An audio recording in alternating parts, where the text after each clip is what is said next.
Hello and welcome to the Performer's Guide. My name is Kristen Railing and you are in the Get Your Act Together 21-Day Personal Challenge.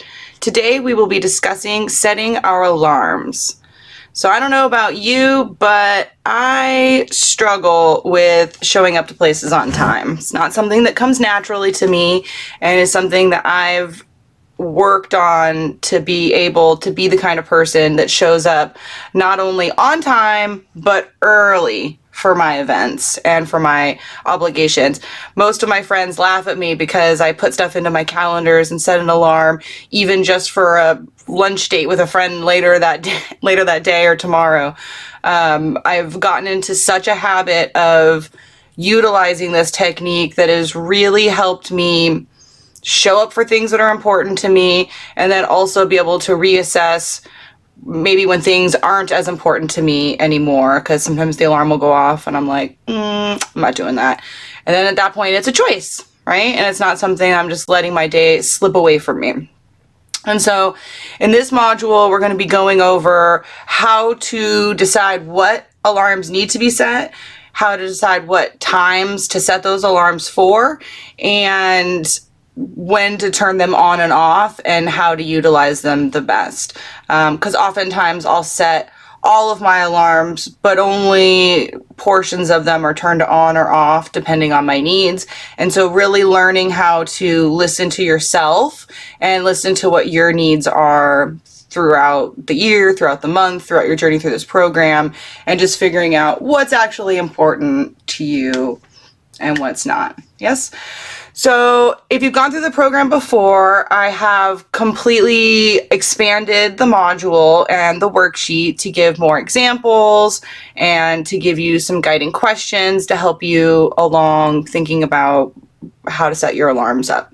And there's also another video, which I'll link below, where I actually go through the system and set up the alarms with you. But in this video, we're just going to talk about kind of more my methods on how I decide my time scheduling and sort of just going through my alarms in my day and how I structure them.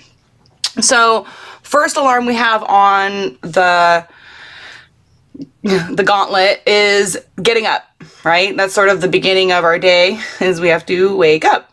And oftentimes, talking with my clients and even just observing a lot of people's sleep schedules are all over the place, right? And that's normal. And so the times and the alarms that I go through in this program are set and designed for me. And so you'll want to tap in and decide when your schedule is and what works best for you, and also challenge yourself a little bit and try to see, okay, where am I just being lazy and complacent, and where could I actually maybe step up my game in certain areas? Like maybe, for instance, you sleep in really late in the day and you're like, okay, this year I want to nip that in the butt. And so you're going to set an alarm and really make sure that you're sticking to that alarm.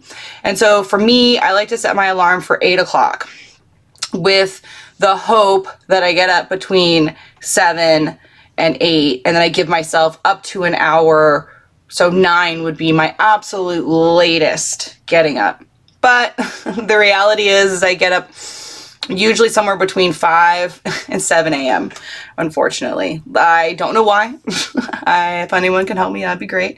Ever since my dad died 10 years ago, my whole sleep schedule has changed abruptly.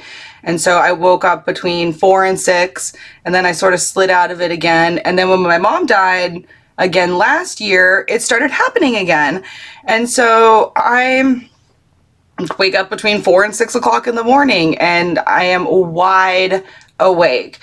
And so instead of feeling depressed about that, or instead of trying to change my habit that isn't really changing, I'm just going with the flow with it. And so in our mindset course, I talk a lot about polyphasic sleep cycles and how oftentimes we're sleep cycle where we just sleep one time 8-hour day.